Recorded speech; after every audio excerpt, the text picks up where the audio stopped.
Ladies and gentlemen, my name is TotalBiscuit, and I am Lord of the Arena. Nobody else, just me. There can only be one.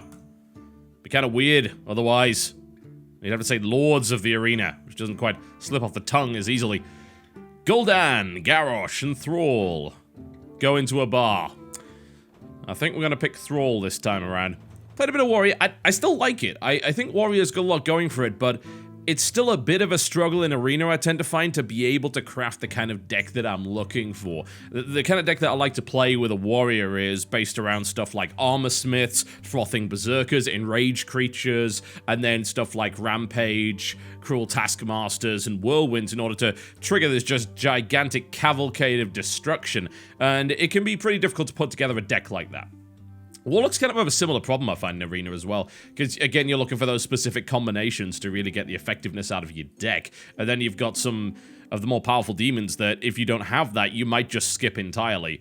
Thrall, Shamans, I still struggle with because of the overload mechanic. I still find it difficult to figure out when to use it, when not to use it, because it really screws up your tempo, but let's rock and roll, shall we?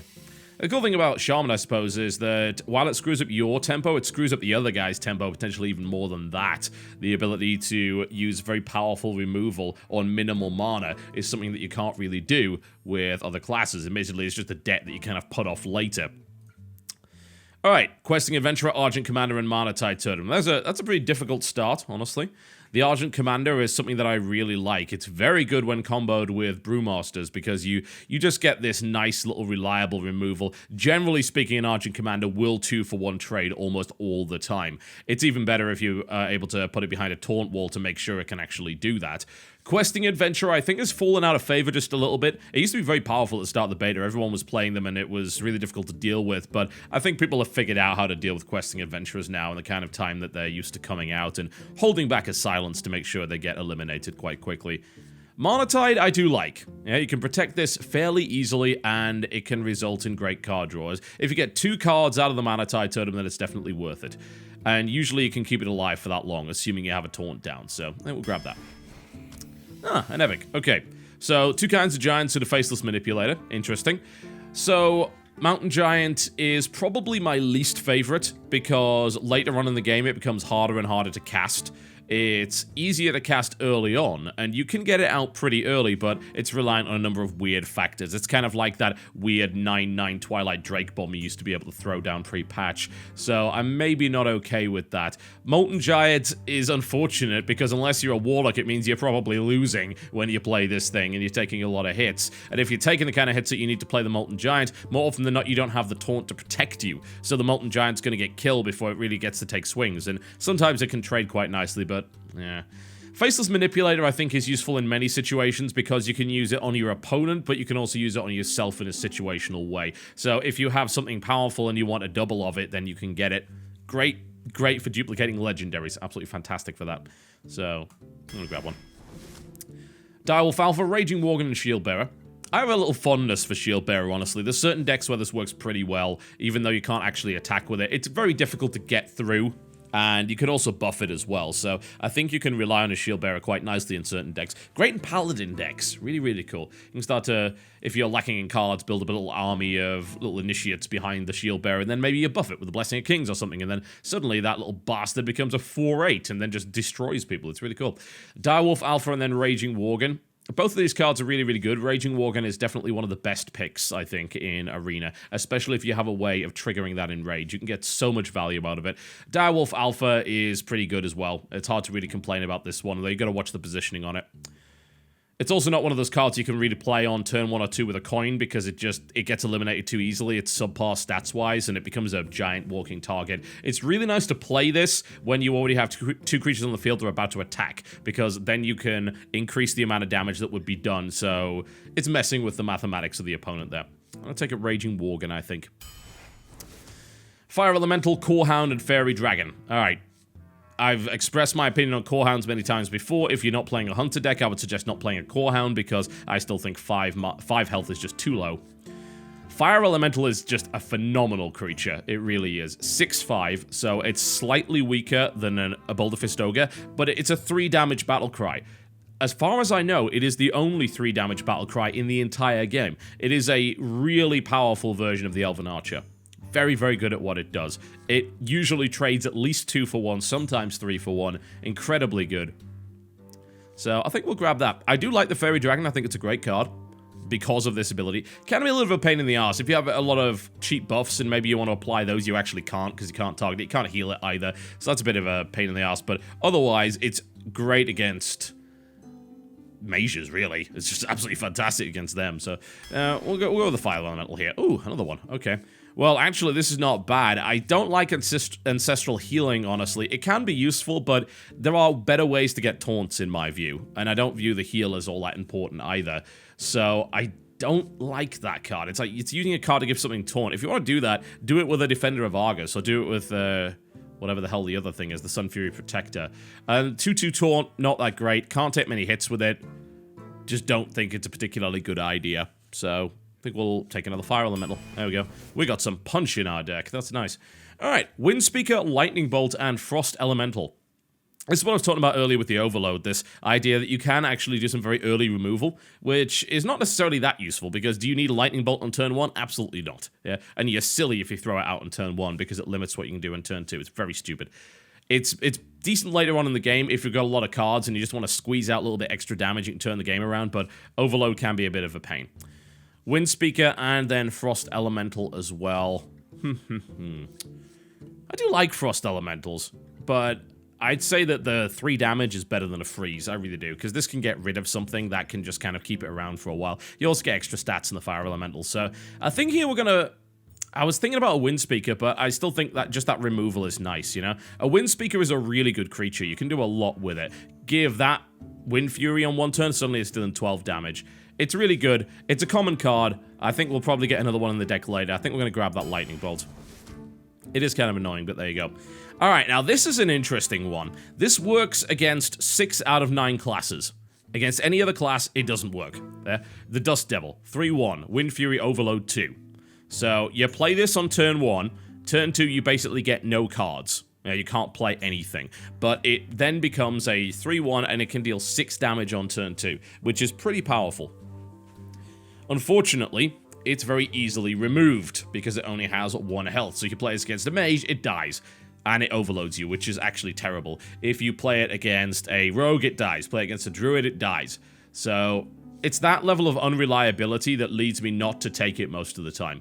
River Crocolisk and Direwolf Alpha. I think out of this, the Direwolf Alpha is better, but I would never discount the River Crocolisk, because it's unusual to find 2 mana minions that actually have 3 health. That's not that common an amount. You find a lot of 3/2s, but you don't find that many 2/3s, which means that this is the kind of thing that trades really well with those nasty 2/1/1 cost cards, because it stays alive afterwards, whereas you throw down, say, a Worgen Infiltrator, your opponent throws down a Knife Juggler and can't really follow it up with a knife, you just trade out, and it's like, hey, there you go, that's one of your valuable cards gone. With the River Crocolisk, it's a little bit more difficult to do that with, so you can more often get a 2-to-1 trade, or you can get a trade and then maybe a bit of damage on the opponent, so I like that card. I think it's pretty good, especially good as part of a Beast Hunter deck. I'm going to go with the Direwolf Alpha, though, as I talked about that before and why it's beneficial.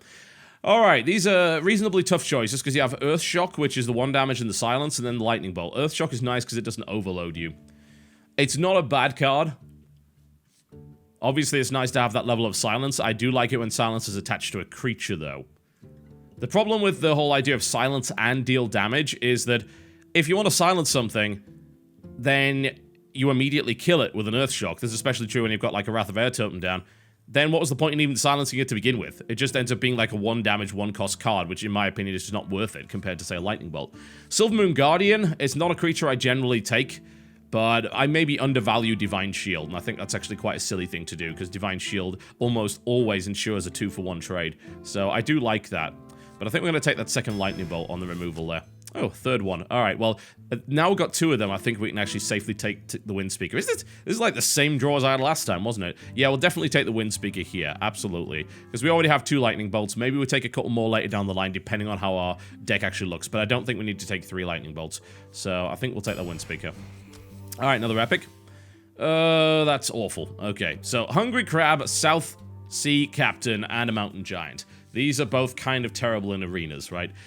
This is good if you've got pirates, obviously, but I don't, so... and I can't guarantee that I'm even going to get them either. This is good in constructed play. Hungry Crab can, again, be good in constructed play because a lot of people like to play Murlocs there, and also you can play Murlocs, so you can actually play your Hungry Crab out maybe on turn 2, and you can eat a weaker Murloc. This is really good, actually, to play on turn 3 when you've played the, whatever, I can't even remember what it's called, the Murloc that actually spawns a second Murloc, a little 1/1 free minion. You can eat it with that, and then you've got a 3/4, which is pretty good. I think as a result of both of these not really being good with this deck, I'm going to take the Mountain Giant. I don't like that I'm taking this because I don't think it's going to be that valuable, but never mind. Alright, Fen Creeper, Murloc Raider, Armani Berserker. Murloc Raider's value versus something like a Worgen Infiltrator is just not that great. The reason it's a 1/2/1 is because it's a Murloc, yeah? It's the same reason why you get beasts that are 3/2 with nothing else on them. It's because it can synergize with other Murlocs. Since we don't have that, we're going to ignore its presence. Now we've got a Fen Creeper and an Armani Berserker. I like the Armani Berserker. I don't like it quite as much as this guy right here, but you can do a lot with it. It's one of those 2/3 for 2s, as I was talking about there earlier, and it's got an enrage factor as well, which almost universally makes it better than the River Crocolisk. It's pretty much the same stats, same cost, but you got an enrage there as well, which can turn it into an absolute monster. And then you got Fen Creeper, which is okay. It's got a good amount of health and a decent amount of attack. It's got a bit of bite in it, which a lot of taunt creatures don't. Like, say the Mogashan Warden is a 1/7. I'd much rather have a Fen Creeper because you can often kill creatures with it. It really stops your opponent from just running creatures into it over and over again. It kills a lot of them off. We are lacking on the taunt side of things. I think otherwise I would take the Armani Berserker, but since we are lacking on the taunt side of things right now, we've got nothing. I'm going to take that Fen Creeper. It's a good high-end taunt. Alright. Oh, this is not a great selection. So we discarded the Core Hound earlier. We discounted that as worthwhile. Then we've got Abusive Sergeant and Lightning Bolt again.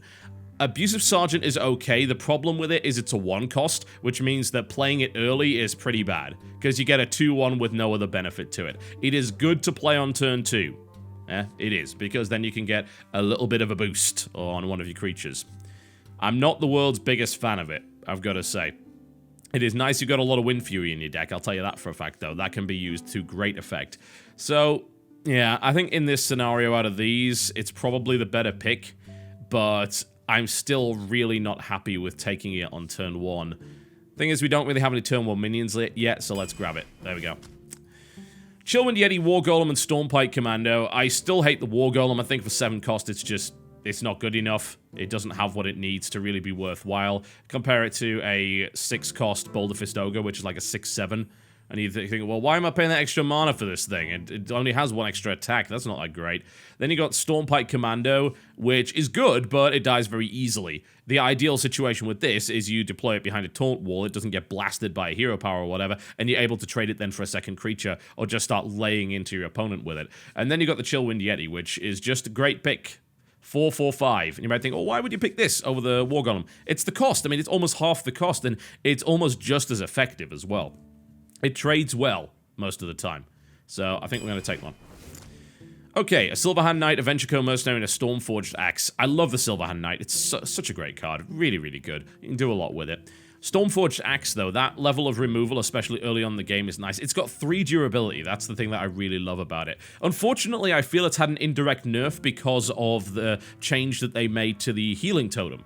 Usually, at least in the previous patch, you were able to get healed by the healing totem, so beating on stuff with the axe and taking damage was less of a big deal. Now you can't get healed by it, so I feel that was actually an indirect nerf to the Stormforged Axe. That doesn't mean it's a bad card, though. I like it. And then the Venture Mercenary, which can be amazing. A 7/6 for 5, especially if you coin into it, can be really, really good. But I think we're going to take the axe. There we go. So, right now, it's a nice, smooth little mana curve right now. Okay.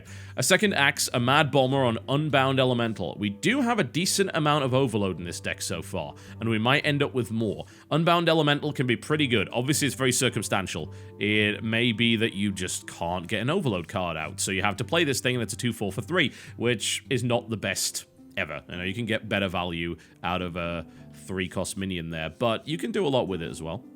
Mad Bomber. We don't trust the Mad Bomber. We don't. It is... Oh, I'm getting so violent. I'm hitting my mic stand here. We do not trust the Mad Bomber. It's a liar.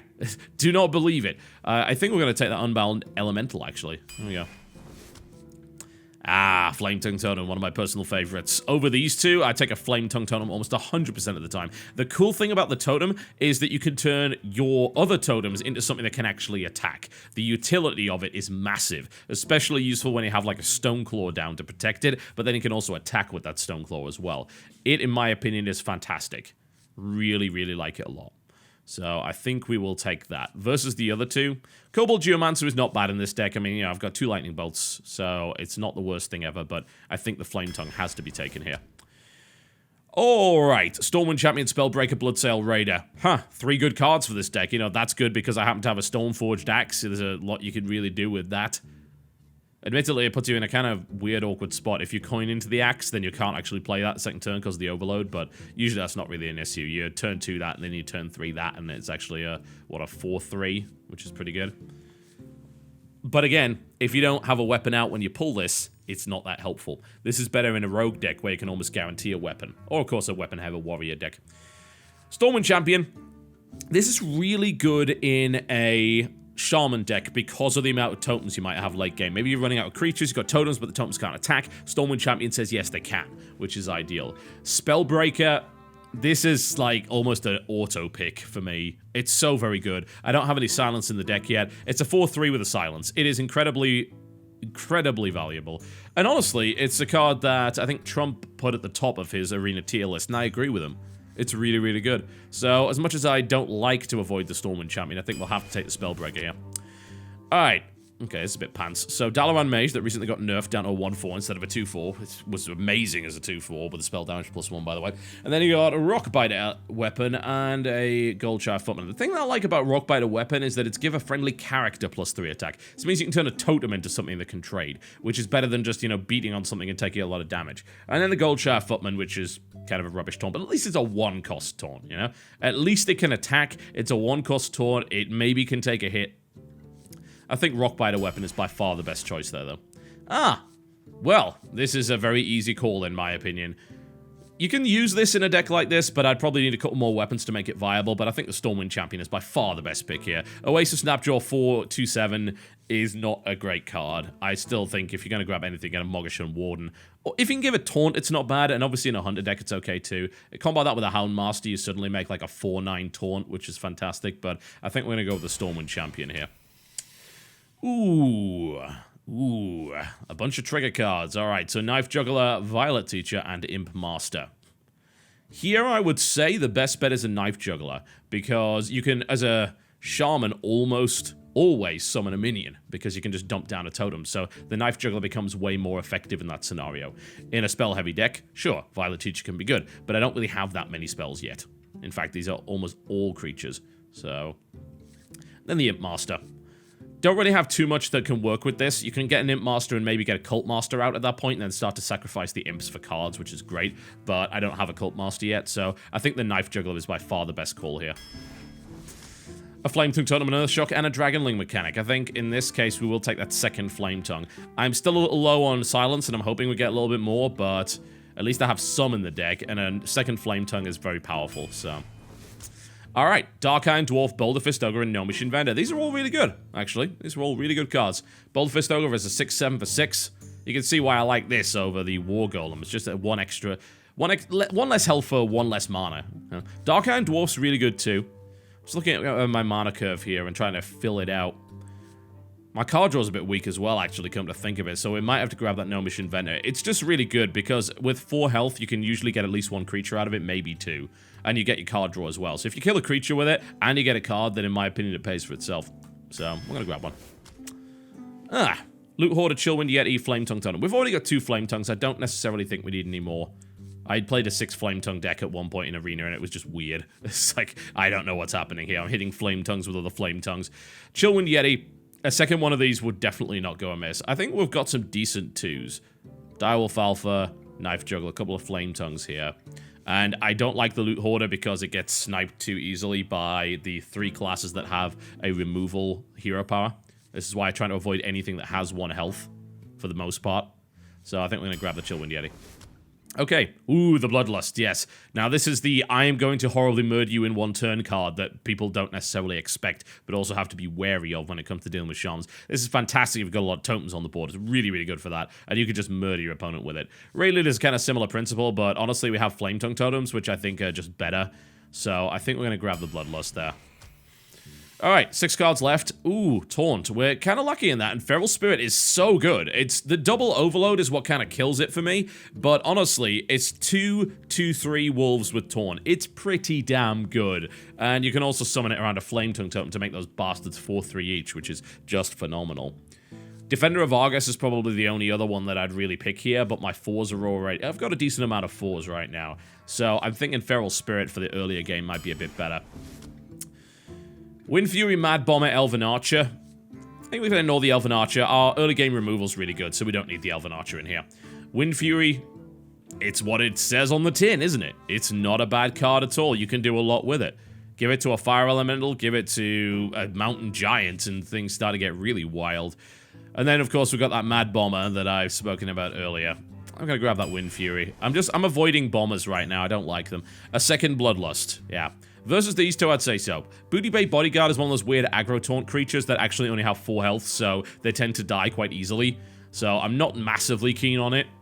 And then the Reckless Rocketeer can be a trade, but if it's a 6 mana trade, it better be a damn good one, because she almost certainly dies.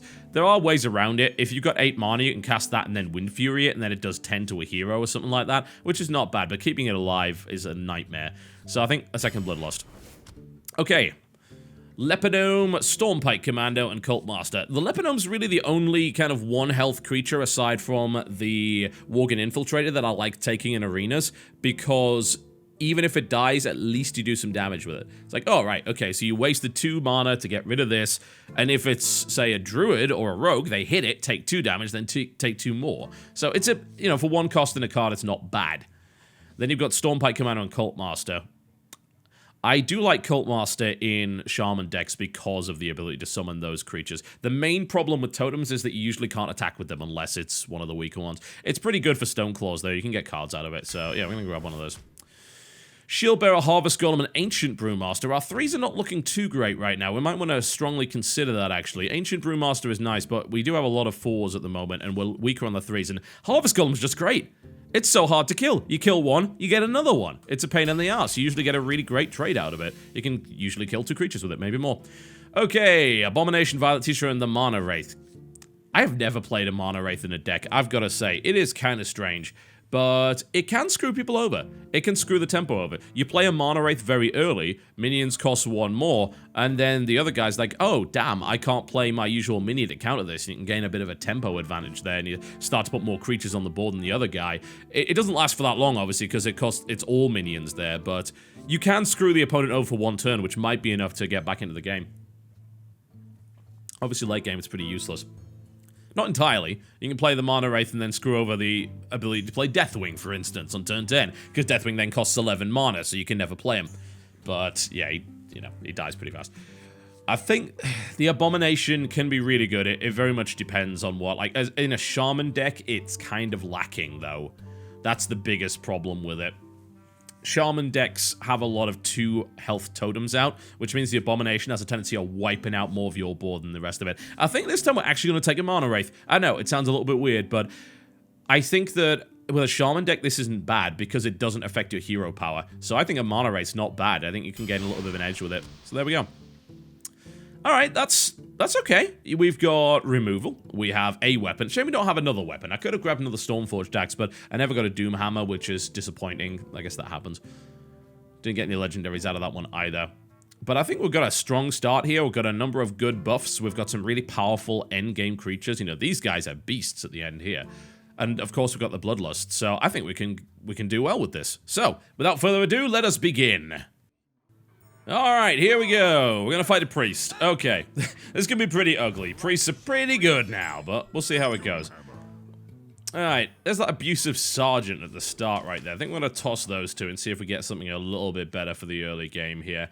And we didn't. Oh, well, never mind. We'll make of it what we can. At least we know the priest can't heal us to death, at least not initially. Not an ideal turn 2, is it? But What we'll probably go for here is a turn 3 Feral Spirit with Flame Tongue in the center. That probably works better. Abusive Sergeant can also work alongside that as well. I don't really want to play my Flame Tongue totem yet. So I'm going to bring a regular totem in instead. There we go.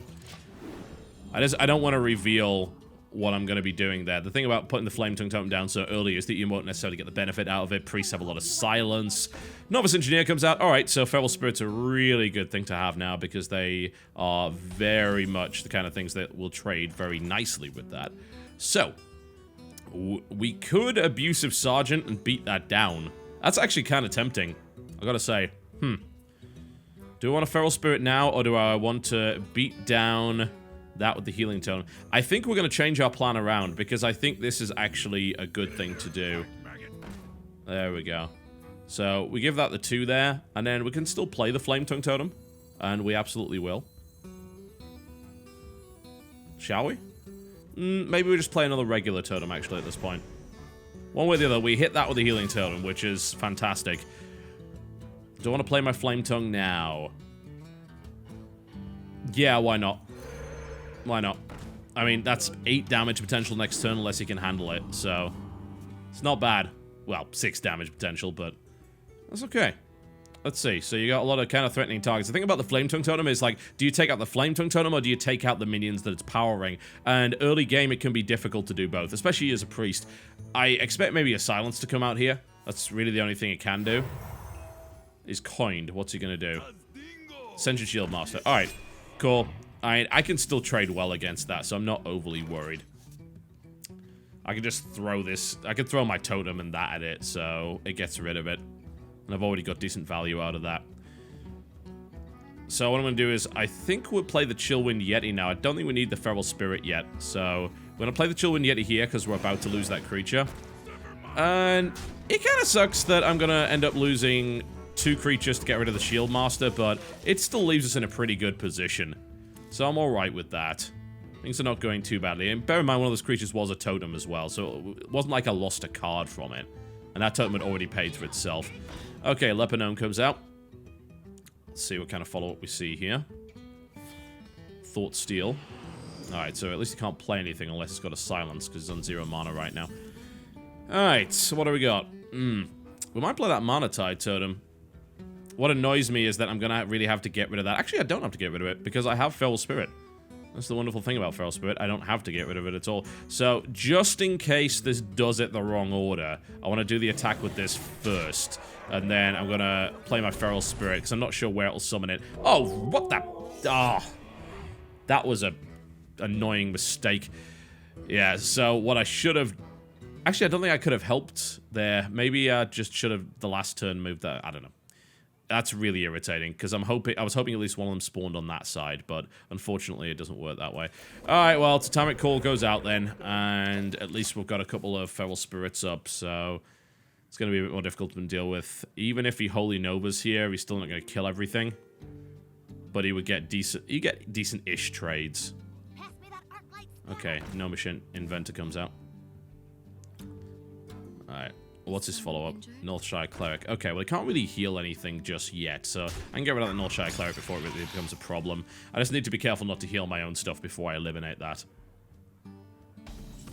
Okay, leaving me with 4 mana, so a little annoying, but hey. I think we'll play the Cult Master now. Do we need to? Cult Master might not be a bad idea, honestly. Or we could get that card draw. We've got 2 card draw mechanisms. We're probably going to lose creatures next turn. Okay, yeah. I don't like using that 6 health, but... Okay. We're going to get a card out of this, so I'm going to use this on that. And then I'm going to lose this. I'm okay with that. That's fine. And... Damn it, I should have played it on the other side. What am I even doing? I'm being very silly here. I should have played that on the other side of the totem. So I at least got a damage bonus out of it. Silly, silly, silly play. Ouch! Painful. Well, I guess it didn't matter either way. I was expecting it to come in, but I've still got another big 6 hit coming on him, so that's not too bad. And I think we can just play another Chillwind Yeti on the other side here. Bloodlust would give me, what, 9, 12 damage this turn? Not really worth it. So I think we play Chillwind Yeti on the other side, and then maybe we just pop down that Mana Tide as well. There we go. So it's like, hey, you know, what do you want to remove? You're already pretty limited in what you can remove anyway, so... You know, this is too much of a threat, I feel, for him to ignore it. So my Mana Tide gets to sit around there, hopefully for 2 turns. So I'm in a pretty good spot. Frostwolf Grunt, not going to help you too much. What else you got? Apparently quite a few things. Direwolf Alpha comes out, alright. What else? Another Direwolf Alpha. Okay, well you can't attack with it this turn, so... Not overly worried. Please don't buff the Frostwolf. Oh, god damn it. Oh, well, never mind. Okay, so we do have Wind Fury, which is pretty good. Can I kill him this turn? Maybe. I think maybe we can. Okay, let's do the mathematics. So I need to knock that over first. How am I going to do it? I'll knock it over probably with the... with a totem. So I would buff that, knock that over with a totem. That leaves us with what? 9, 18, and a Wind Fury. Yeah, he's dead. Okay, Bloodlust comes out here. So first things first, we kill that with a totem there. We apply Wind Fury to this right there. And then we horribly murder him. That's gonna hurt. Oof. Oof. It's gnarly. Yeah, that went pretty well. Hard to argue with that one. That did not go too shabby at all. Alright. Let's see what else we can get with it. You notice my gold count has gone down significantly. Yes, I bought another 50 packs with gold. And trying to rebuild my legendaries deck without DEing all my stuff. Because there might be a tournament at some point. Keep that one under your hat. Anyway. I'm back up to a 19 legendaries deck. Unfortunately, it's got old Murkai in it, which is really not that useful, but... Yeah, I'm working on it. I'm working on it. Huh, cool. We can try this Mana Wraith nonsense, I guess. Let's toss the Wind Speaker. That's better. Yeah. Alright. We can try the Mana Wraith. I feel it's probably better to have as a card that uses when he goes second, but... It's okay. We can play it. Depends what it brings out, really. Because if I bring it out and he just trades it, and then he's able to just play normally. Aha, cool. Right, I'll definitely play it now because he doesn't have a creature out, so this might screw him over just a little bit. It's not a card you usually see on the field. So, this is going to bugger him up probably more than me. He does have the coin, but if he was intending to play anything crazy, then he's going to be pretty limited in that respect. He may have to use his coin to even get a 2-mana creature out, which, yeah, I can see the utility of that, even when going first. If they don't use the coin, they don't get a creature out in turn 1, the Mana Wraith becomes powerful. Because it forces like a coin to spend on a 2-cost attack. Thanks for the buff. Oh, wow. That's actually really good. So, he used an ability and a card and a creature to get rid of that. And he used his coin too, so that actually puts me in the lead. Pretty happy with that. Okay, so that's 2-2. Not going to play the Knife Juggler. I think Harvest Golem or Feral Spirit is the right call here. I think we're going to go Harvest Golem. Trades pretty well. And obviously, he's already used an Inner Rage and a Taskmaster, so his buff potential is probably less. Let's see what he's got. Alright, well, he was able to buff it. Okay, that's kind of annoying, but hey. His buff potential was less. Didn't say it had gone away entirely, but there we go. Alright, well, at least it's still a trade, right? It still dies, so that's not the worst thing to ever happen. And then I can Lightning Bolt that, and then I can play the Knife Juggler. So, I think that seems like the way to go. So, pop goes the Weasel. Yeah, that is Minion, isn't it? I was about to say. There we go. And down goes the Knife Juggler. Alright. Okay. I don't know if I used too many cards to make that happen, but he is obviously a slight card advantage right now, which I don't really like. Admittedly, that's kind of evened up by the fact that I have a minion on the field, but this is also really good because I can follow it up with Feral Spirit, which means that the amount of damage output from these knives is going to be increased. In this case, I think it is going to end up being Feral Spirit. Unfortunately, it's not quite enough to get rid of that, which is a bit irritating. That said, the Feral Spirit taunts will deal with that quite nicely. So, here we go, Feral Spirit. Cool, so 2 knives coming out. Oh good, it hit him, excellent. That's actually what I wanted. Well, that's kind of what I wanted. 1 knife hitting him would have been what I really wanted. I'm actually quite tempted just to trade the Knife Juggler out right now. because I might end up losing 2 creatures here. But I can probably knife it next turn. So, yeah, with a totem and maybe a worgen. Obviously, I do have some... I've got to worry about these overloads here. So, I may not be able to get a worgen and a totem. Can I? No, I don't think I can. Frothing Berserk comes out. Alright. Gotta watch out for that thing. That's pretty nasty. It would have been nice to have the Fire Elemental available right now, but I'm not going to have that. So he's going to get a 4/4 there, which is not good. And unfortunately, he's going to get yet another buff from my knife. That's assuming it ends up hitting what I'm looking for it to hit. Okay. Mana Tide, probably not right now, because I can't really guarantee that I can... It really comes down to whether or not this knife that I throw out is going to hit that Cobra. If it does, I'm in a good spot. If it doesn't, then things are going to get ugly. So, Raging Worgen, hit the Cobra. Please hit the Cobra. Thank you. Still leaves us with a 5/4, but we've got a Taunt Wall up, so it's not the worst thing to ever happen. What I'm concerned about is that that thing gets majorly buffed, or he's able to remove this and then get through with that. I can kill it right now, but it would involve a nasty trade. What I'm thinking is more likely is I may be able to knife it next turn instead. So we're going to try that instead of removing it immediately. Usually in another situation, if I didn't have a taunt, I'd probably say kill that thing before it snowballs. But since I have a taunt, I might be okay. It depends. He may have a Corcoran. No, it looks like he doesn't, so he's going to go right for that. Okay, that's not bad. It's buffed it up pretty high, but I now have Fire Elemental, so I can just blast it with that, so it's not a big deal. Unless he puts Rampage on it. Hopefully he won't. Ooh, Arcanite Reaper coming out is going to... Oh, the South Sea Deckhand as well. That's even more annoying. He actually clears the board. Alright. Okay. That's pretty irritating, but at least I have a Fire Elemental.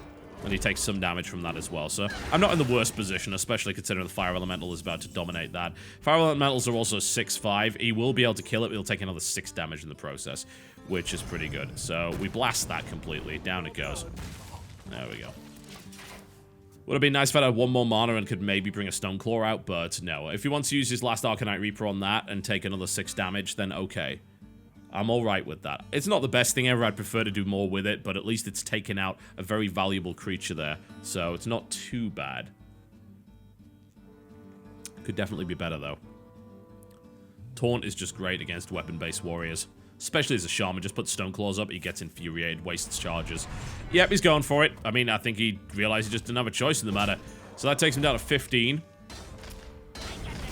He's now got Gadget Sun Auctioneer, which he can't follow up. The question is, can I do anything to it? I got a Stormforged Axe, but it's not enough to kill it, which is annoying. Can't really play a Mana Tide, because he'll just eliminate that entirely. Windspeaker's not ideal either. Yeah, this kind of sucks. It's probably going to be able to get cards out of this, which is not what I was hoping for. We could play the Stormforged, but God, it's going to take two swings. It's nasty. It's really nasty. I think we'll put the Mana Tide behind this, and we're just kind of relying on a little bit of card draw here. We'll play the Stormforged, but we're not going to use it. Well, actually, yeah, we will use it. We'll hit him with it instead. There we go. And then I can use the last 2 charges to kill that if I need to. Okay, so I've got a card, and I've got, hopefully, something defending my card draw, so that should mean I get 2 cards out of it. That's the hope. Stormwind Champion can come up next turn. I can actually start attacking with totems, which will be okay, but that 4/4 is a pain right now, and I don't have a way of getting rid of it. It's kind of praying for a lightning bolt, but no such luck. Alright, so he takes that down. Does he have a spell? It's armoring up. What's his follow-up? That's not going to help you. He's still got more creatures on the field, though, so it's not that bad. Okay, Flametongue Windspeaker. We got possibilities with this thing, actually. We can make things happen with that. Stormwind Champion as well. We're pretty limited. Something to bear in mind. I think we're probably... We could Stormwind Champion, and then we could attack with that, get another card, and I think that's value. Yeah, I think that seems like the best way to do things right now. It's either, like, we can do that, or we can Flametongue Windspeaker, which doesn't really work. I still want rid of that, though. I really do want rid of that. In the baddest of ways. It's a gimmick. It's not a good gimmick, either. Stormwind Champion. Let's go with a more solid choice. Alright, so... What we do is... We then do that and that. That keeps it alive, which means I get another card out of it, which means it's valuable, especially since it just got a creature out. And cool, we've got a fire elemental out, which means we can get rid of that frickin' goblin next turn, and hopefully he doesn't have any spells to get anything from it. So far, all he's done with it is killed a totem. He's probably going to kill a mana tide with it, but then I can just eliminate it. So that's okay. And if need be, next turn we have the Windspeaker Flame Tongue combination, which would actually kill him. So, let's see. Ah, he gets his Battle Rage out. Okay, so he's going to get 3 cards from that. 4 cards, actually. Oh, yes, because... yeah. Really? 4 cards? There's only 3 damaged characters on the field. Did I miscount that? Oh, whatever. Let's see what he comes up with. If he can't get rid of the Stormwind Champion or put up a taunt, I can kill him next turn. Let's see. Let us see. What now? Admittedly, I wouldn't kill him next turn if he armored up. Oh, nasty. That is not what I was hoping for. Well, so much for that idea. This game will continue. He's now going to use that, if he's got any bloody sense, to kill my Stormwind Champion. Does he have one more spell? Apparently not.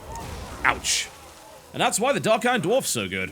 Oh, and a Cruel Taskmaster to finish that off as well. Ouch, ouch, ouch. Big pile of awful going on right there. Alright. Oh well. Such is the way of things. Okay, so we can Mountain Giant now that we have a decent number of things in our hand. And we can probably just totem and take a swing, I think, at this stage. Get rid of that. Yeah, that seems like the best way to do things. Okay. I could Flame Tongue right now, but again, there's not much point because it's going to be too easy to eliminate it. Healing Totem was not quite what I was after, but such is the way of things. Alright. Okay. Still think I'm in a pretty strong spot right now. He does have a lot of cards, though, so still everything to play for. I think I have the slight lead at this stage, just because I have so much health and I have such a powerful creature on the field. And it can be difficult to get rid of. I mean, he could sacrifice his Dark Iron, or he could do something that did damage and then execute, assuming he has one. Brawl. Okay, that could be bad for me. Please leave the giant alive. You lucky bastard. Ah. Oh, damn it. That was lucky is what that was. Yep, even he knows. It's like, that was... It's a great way to get rid of really powerful creatures, but I was hoping at least one thing of mine would survive. I might lose now. So, that absolutely sucks. Even a Fire Elemental here is probably not going to help me. Damn it. We can Wind Fury it, but there's no point. Can't make a charge out of it. Flame Tongue isn't really going to help. Well, it will, but... And I can't get rid of that either. I think I'm just dead, actually. I can do, what, 9 damage to me next turn? I don't have any way to hit that right now. Depends. I need a taunt first, I think, more so than anything. But I can't rely on that either. Crap. There's no point in even 3 damaging that thing. Because it's going to trade anyway. So... But he's about to kill it, so... Ah! Damn it. This is an awkward spot. Okay. Let's do 3 damage to that. That leaves us with what? Flame Tongue and whatever the balls comes out of this. There's no point putting Wind Fury on it because he's going to immediately kill it. What do we get? Healing Totem, not useful.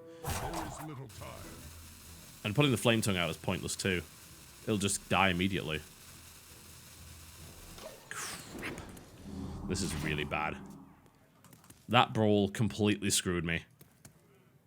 Again, I'm probably going to lose now. I'm not entirely out of it, but I'm pretty damn close.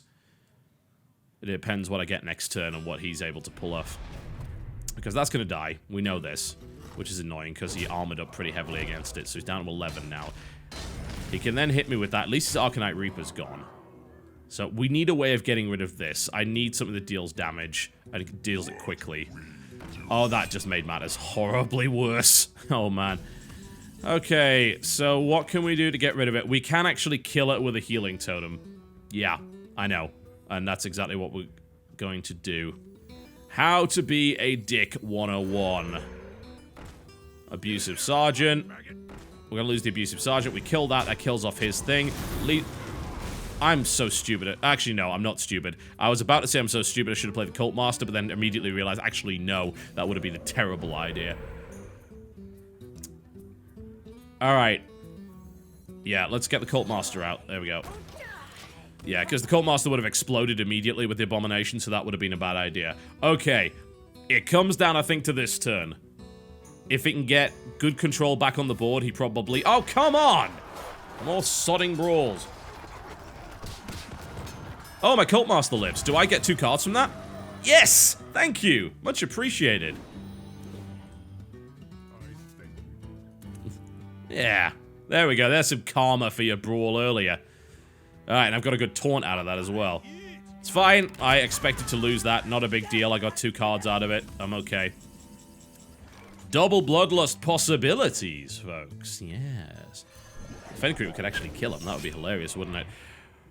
Ooh, alright. I think we win Speaker on that thing. It's probably the best idea. Yeah. There we go. So I just want another creature on the field. Even if he has a way of getting rid of that, I still need a follow-up. If I can do... If that Wind Speaker lives, I can double Bloodlust and kill him. Ah, you bastard. I can still kill him. Does he have a taunt or does he armor? Ah, he's dead. He's dead. Sweet. Double Bloodlust means he loses. So... he still loses. Very nice. Very nice. Cool. Very happy with that. Yes, yes, yes. And... okay, so... I'm just double checking that my mathematics is correct here. Yeah, it is. Well played. Alright. Double Bloodlust! There we go. One of the... it's just the hidden threat of a shaman is that double Bloodlust. Pop goes the warrior. Can't complain. That was a well-fought game. He played really well.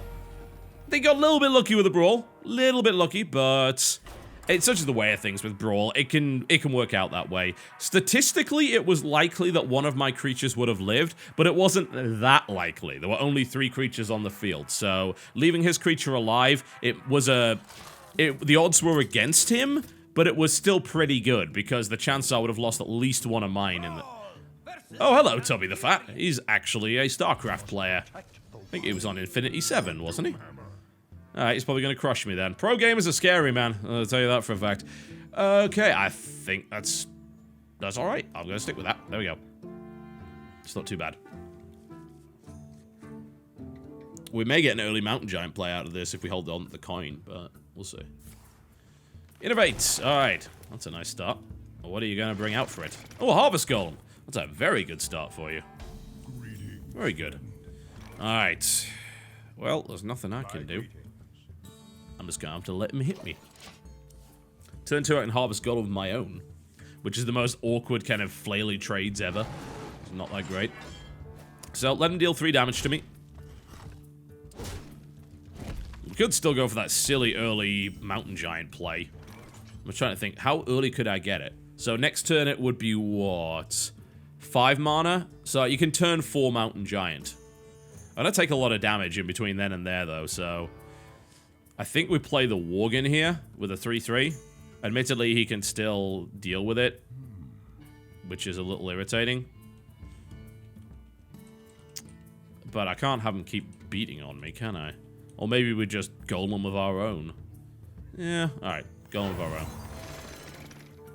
I'm not really okay with going for the turn 4 Mountain Giant. I think you're just pulling too many risks out there. You just let him beat on you too much. Which is not the best. Alright, what do we got here?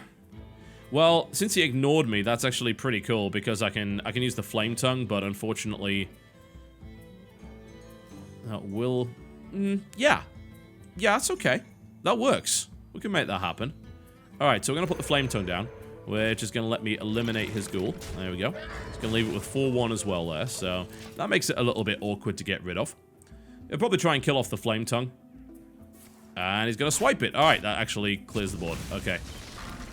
Maybe not the best use of swipe, but, you know, this is the nice thing right here about the Golem, as you can see, because it just brings out another one. He's still doing decent damage to me, though, which is what's bothering me here.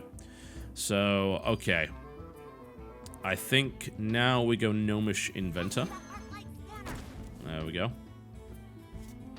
Alright. This is a little irritating. I'll save it for next turn just for the trade. Can't get rid of him directly because I need something that dealt 3 damage. I was almost saying to myself I should Raging Worgen. Oh, come on, really? Another snipe. Oh. This is... I'm actually losing to this one golem. It's actually infuriating. Thankfully, at least I can zap it now, so that's alright. Alright, I think we zap it and chill Wind Yeti. Probably the best. There we go. Zap and chill Wind Yeti. I don't want to play Raging Worgen because he'll then trade that and a hit for it, so... Yeah. Yeti's better, so... Some big initial damage being taken there. Annoying. Very annoying. Buffs it up to 4. He's going to hit it, and then he's going to follow it up with something. Oh, a Wrath. Ouch. Damn. Well, that was worth it, wasn't it? I'm pretty peeved about that. Okay. What are my options from here on in? Well, I can Mana Wraith, which is a little weird. Unfortunately, he's got a 4-4 on the field right now, so... That's ugly. There's nothing I could really play here. I think we're going to have to Mana Wraith and then Totem. It's really the best option I've currently got. Well, thankfully that was a taunt, so at least I've got a way of dealing with that. And next turn I can use my Fire Elemental and then just... Even then, though, it's only 3 damage and that's a 4 health, so it's still pretty irritating. The other option is a Bloodlust play, but it's a waste in my opinion. Chillin' Yeti. Wild Growth.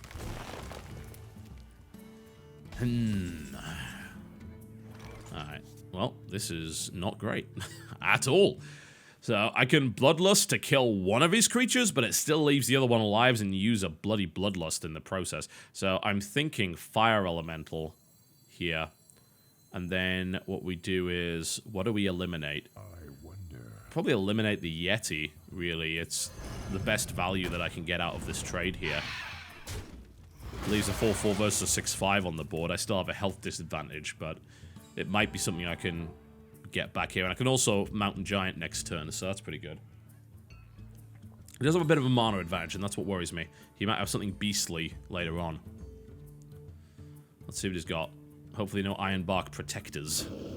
Core Hound. Alright. Okay. Not bad. I'm still annoyed that I've had to sit on this Raging Worgen for as long as I had. Not really a fan of that. I wonder if he's going to trade the Dark Iron Dwarf and a hit, actually, for that. I would. And leave the Core Hound alive. It's probably not a bad idea, but he's not going to do that. Okay. Alright. It is still a big hit to take, so I think right now his intention is just rush down, rush down, rush down. And I don't blame him, because I think that's probably the right call.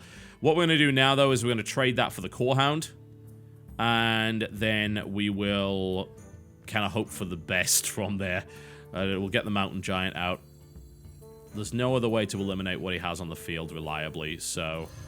Yeah, we're going to Mountain Giant, and then we'll trade that for the Core Hound. Because otherwise, we left that alive, I was going to immediately die. I'm still losing, by the way, because I haven't found a way to stem the tide of damage that's coming my way, and I haven't pulled any of my taunts either, which is putting me in a really horrible position. I'm having to rely on totems, which is not doing the job. Hit Master, okay, so he takes me down to, what, 9 now? Yep, this is getting ugly. At least we can eliminate his 4-4, which is his major damage output next turn. Got a Flame Tongue as well. That's always nice to have. Now that we can eliminate that, I think it's probably time to get the Worgen out. So, first thing is first. That dies. Immediately. Leaving us with 9. Okay, so 2 for Knife Drill, that takes up to 5, and then a Flame Tongue Totem, or Mana Tide. Mana Tide's actually a pretty good idea, but I actually have a card advantage on one already, so that's maybe not as important as the damage. So, alright. So, we Knife Juggler. He is hoping to kill an Imp with this. We're gonna play the Raging Worgen. We're gonna put that here. Very carefully. Not where I hoped it would go, but it works. Then we're gonna put this here. And then we're going to play one more totem. That's there we go. Nice. We've got the knife. And another totem that goes out here, which does a little bit of damage there. And it's a taunt. Perfect storm of reversal. Things are looking okay. Let's see if he can do 9 damage to me this turn. If he can't, I have double Bloodlust and he dies immediately. So, let's see. It all comes down to what he can do this turn. Man, double Bloodlust. That is enough to kill him, isn't it? Yeah, with if I can trigger the Wind Fury, it would be. I think it is enough. So that's what, like 16, 6. Yeah, it does kill him. But it's assuming I keep enough creatures alive. So let's see what he's got. What do you have? Can you stop me? If not, you're in serious trouble. He's only got 3 cards. And there's a taunt up. And he can't break it. So getting access to those creatures is difficult. AoE, he's already used 2 swipes earlier in the game, which limits what he can do here. Okay, he's going to get rid of one of my major damage sources. He may live as a result of that. My double attack is going to be pretty vicious, but I think he may live here. Okay, I'm going to have to do the mathematics on this. I don't think I kill him. Ah! I just got Wind Fury. It doesn't... Does it still kill him? Okay, alright. Mathematics. So, yeah, I can't kill him this turn, but I can get pretty damn close. So, in my opinion, that's not too bad. We might want to eliminate what he's got on the field still. I don't want to double Bloodlust. Ah, this is tricky. So, first things first, I want to kind of... I want to trigger that first and then double Bloodlust on top of it. I can do a lot of damage. It's safe to say I can do a lot of damage. Maybe I just single Bloodlust and Wind Fury. Yeah, yeah, that makes sense. Okay. Alright, here's how we do things. So, we do 1 attack. Bloodlust. Yep. I'm trying to do the maths here. What happens if I second Bloodlust? That's what? 11, 9, 10, 11, 17... That's almost him dead. It's not him completely dead, though. So let's save that. Alright. This is how it's going. Big hits. Big hits. Monotide. Not a bad turn, all things considered. Let's see if he can kill me. If I'd had one more creature alive, I would have been able to just kill him completely. But as it stands, no. 3-2 Panther is not going to save you. What's he got? 2 more cards remaining. Okay, he's going to taunt that. That's fine. I can still kill it. What's his last card? He's going to taunt it again. That's pretty annoying. That's pretty damn annoying. It's a 3-10. But he is... Because I have Bloodlust in my hand, he's dead anyway. So that's fine. And I can even do it in style. Another Bloodlust! 7! Smack.